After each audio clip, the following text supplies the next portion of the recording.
the battle of the baddest, Francis Ngannou versus Tyson Fury. And if we're going by the odds, this fight shouldn't have been close. Fury obviously should have cleaned up and this fight should have been over, but Ngannou lasted. And if you watch the fight, the Ngannou, was he robbed? Did the judges rob Ngannou of the greatest upset that we've seen, the greatest upset that we've seen in a while? I don't even know if that's a thing, but was Ngannou robbed of it?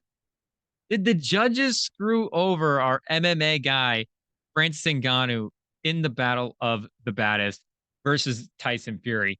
And if you haven't seen the fight, the whole fight is on X. So if you're on X, follow our guy, Ian Fataport, and then go over, search for Fury versus Francis, Fury versus Ngannou, and you will find the fight. I've watched the fight a couple of times.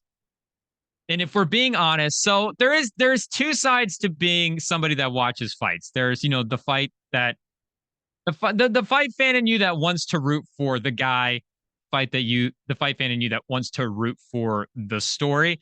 And then there's the fight fan in you that is scoring the fight, judging the fight, seeing who is actually winning the fight on the, in terms of points. The fight judge scorecard guy, the practical guy, the rational guy in me watched the fight a couple of times. And I get it. I get it.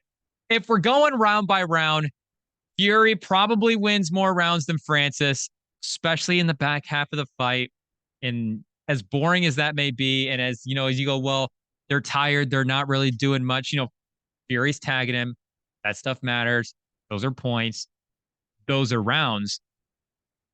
But the rounds that Francis won were definitely more impressive than the rounds that Fury won. I don't think that's a hot take. I don't think that's unreasonable to say. I mean, Francis literally got a knockdown and Fury didn't. And if this fight was shorter and Francis is able to pace himself differently, who knows how it goes, because those later rounds were really where Francis kind of lost steam. Fury was able to tag him a bunch.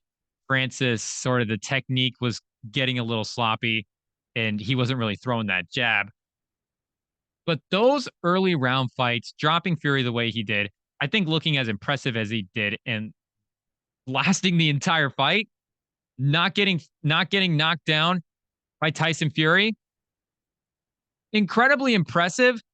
And I think a lot of people are shocked, but I got to be honest, after watching Francis fight in the UFC, watching Francis do MMA, and watching Francis compete in the octagon versus watching Francis compete in the ring, like, Francis, boxing is what this guy was meant to do.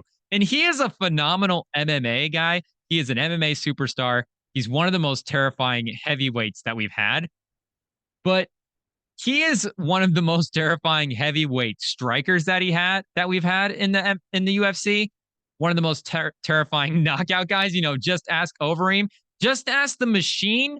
I mean, he literally has the hardest punch of all time. This guy is the hardest puncher to ever walk the face of the earth. So the fact that he was, I think, as terrifying as he was in boxing, to me, it's almost more impressive that he was able to compete in the UFC. And again, Tyson Fury, the matchup, I get it. He's the greatest, maybe the greatest heavyweight of all time. The defense, the movement, it's all there. The size, like, how do you beat this guy? But Francis has the hardest punch of all time. It's literally this superhuman origin story. Crazy, came from nothing, survived all the odds to get to where he's at. And if we're talking about who is able to jump over sports, train in a short amount of time against a guy who's been training his entire life, fighting his entire career in the sport that the other guy's going at me, like, who's able to actually pull that off? Well, again, I think Francis is actually, like, boxing is kind of what we're meant to be doing, because a guy his size shouldn't even be wrestling. Like, it's almost impossible that Ngannou was in the UFC in actually getting good at wrestling. Like some of those later fights, he was having to do some work on the ground. And I forget who the fight that he really, really, really impressed in his wrestling, but he was working that element to his game. In boxing against Tyson Fury in training, he doesn't even have to worry about that. So the guy with the hardest punch of all time, and all he has to do is worry about punching, and he's been fighting. Like I know I'm not. I know that's not great boxing analysis. I know I'm not the great boxing guy here, but Francis has all the pieces to step into the ring and be a monster. This guy is terrifying. And if you want to compare this event to the McGregor Mayweather event, it's just not the same thing. It's not. And on the boxer's side of it, there's definitely similarities. You've got Fury at the peak of his powers, Mayweather on the tail end of the peak of his, prime fighting the top guys. Anyways, at that point, he's starting to slip into exhibition matches and take some, he's taking, is he taking paychecks? Like, I'm not saying, I'm not trying to say anything bad about Floyd Mayweather here. I'm just saying he's not doing, he's not holding the belt anymore. That's not even a hot take, but you know, on the fighter side of things, yeah, like you have two prime fighters, but the challenger McGregor versus Francis. So again, we've got Francis as a terrifying puncher. McGregor is a knockout artist, yes, but McGregor had to go up in weight to face Mayweather. And that's another piece to this fight where Francis is a heavyweight. Again, this guy is terrifying. So you've got McGregor going up where he did most of his damage as a featherweight in the lighter weight classes. And you'll never catch me saying anything bad about McGregor's career.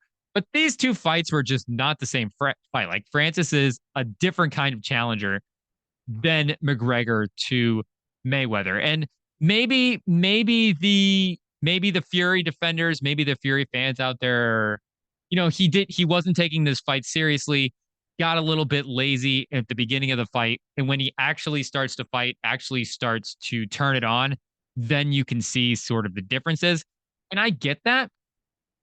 But again, fighting Francis, like regardless of what ring and what type of setting you're in, if it's a ring, if it's an octagon, whatever, if Francis clips you, well, I mean, one, you could be done, but you're definitely damaged for the fight. And Fury, I mean, you see the pictures afterwards, the swollen eyes and the swollen faces and all that stuff. Like Fury definitely took a beating. All you need is one shot from Francis to throw the entire rest of the fight off. And that's exactly what happened to Fury. And that's why Francis is so terrifying, because Francis doesn't need to be Ngannou doesn't need to be as technically sound as the rest of these guys, because his punch power is literally historic. And if he taps you off balance, if he's falling backwards and gets 50% of the power for him, 70% of the power for him, it's like a hard punch for anybody else. It's a normal hard boxing punch. This guy is not the same kind of opponent. He caught Fury. I'm sure that definitely messed him up for the rest of the fight. And shouts to Fury for being able to hang in there and get back in there after getting knocked down and win this fight. And that's two fights now that Fury has gotten knocked down, gotten back up, and kept going. And that's impressive. And again, he's up there amongst the greatest heavyweights of all time. But honestly, Francis competing is not that shocking to me, because this guy is this guy is maybe the one superhuman alive. And there's a lot of athletes that definitely, you freak athlete, this guy's insane. And even Wemby is like something that we've never seen before. Wemby's unique, but Ngannou might legitimately be the one superhero walking there. The man is terrifying. I'm not surprised that, again, you catch Tyson Fury. I'm not surprised he made Tyson Fury look a little worse than the rest of his opponents. I honestly think that the only thing that Ngannou really did wrong here was not making this fight worth something, because there wasn't a belt on the line. I don't know if there was really any meaning. I mean, it's worth something that he just hung with the heavyweight title, and that's going to give him some definite street cred in the boxing world. It definitely means something that he could have arguably have beat this guy, but in terms of actual physical stakes, there was nothing on the line here. And Ngannou is, I believe, he is 37, so he is on the older side of this fighting, the fighting career. It's not like he's got the prime of his career left. It's not like he's entering the prime of his career. So, if you're able to spice this up a little bit, or maybe not make this one more spicy, but some kind of two fight thing where I get this, and if something happens, I'm able to trigger a rematch. Because again, Ngannou, if this is actually what he wants to do, and if he is focused on boxing, he would be terrifying. A second fight against Ngannou, like I don't know how Fury takes a second fight against Ngannou, because Ngannou is going to be more trained in boxing at that point, and he's still the hardest puncher. He's just absolutely terrifying. So Francis, I think, could have, if he was able to get some actual thing out of this, that would have been the only other thing I would have wanted from him. And it wouldn't have mattered, I guess, because Fury did ultimately win the fight. So that is what's going to count. But having those stakes and having that potential, having that there, because it makes it more interesting. Maybe the judges are more inclined to give it to Ngannou if he knocks him down in a real fight. Who knows?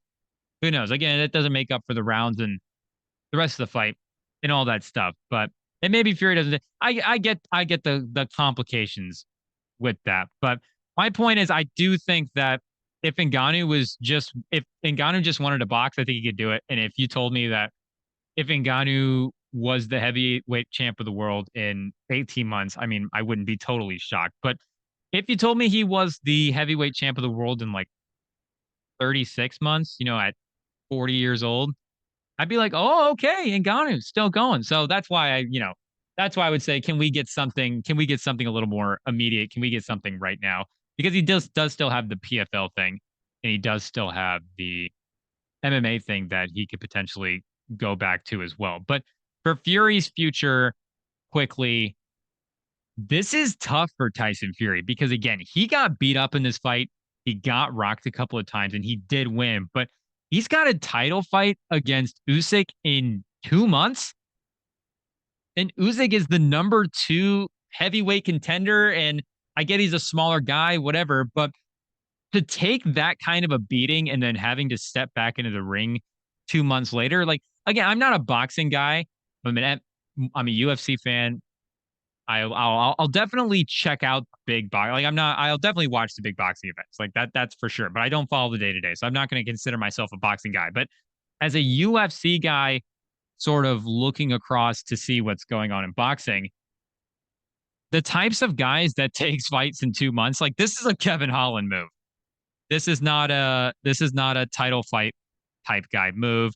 This is not a move that the contenders do. So for Fury to line up that title fight 2 months out of fighting Francis Ngannou, like I don't think I would have advised him to do that. I'd been like, hey, buddy, have you seen Francis Ngannou throw a punch? Because if he clips you, it's going to be tough. And I don't know what the odds are on that fight. Can we get a live check-in on the odds? Because I'm sure you could have gotten Usyk at plus odds before the Ngannou match. I don't know if Fury's odds have dropped at all, but maybe the odds have evened out a little bit. But if you can get Usyk he's plus 134 right now, plus odds 2 months out. And I'm sure if you did some kind of thing, Usyk by KO, TKO, plus 640. Usyk by points, plus 230. Usyk by points, 2-1, 2 months out. I'm not saying that Usyk's going to beat Fury. Again, I still think Fury is one of the greatest heavyweights to ever do it. He's clearly just his size and head movement and his agility at just how he at body type that he has. It's historic. It shouldn't happen, and it's why he is the guys that are truly special are like, this guy shouldn't be, but he is. It's like, Usain Bolt is able to, he's just built bigger than everybody else. And maybe he shouldn't move that fast, but he's able to like take a half a stride less than everybody else in the race. And that's why, like, it's just the guys that are truly unique. And Fury is one of those truly unique guys, but this puts him in a really tough spot 2 months out against the number one contender outside. I honestly think outside.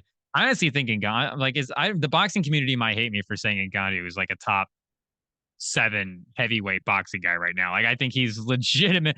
Like, if Ngannou goes up against any of these guys, he's giving them problems. But Usyk, Fury, after Fury just took a beating, is a tough spot for Fury to be in. So shout out to our guy Francis for hanging.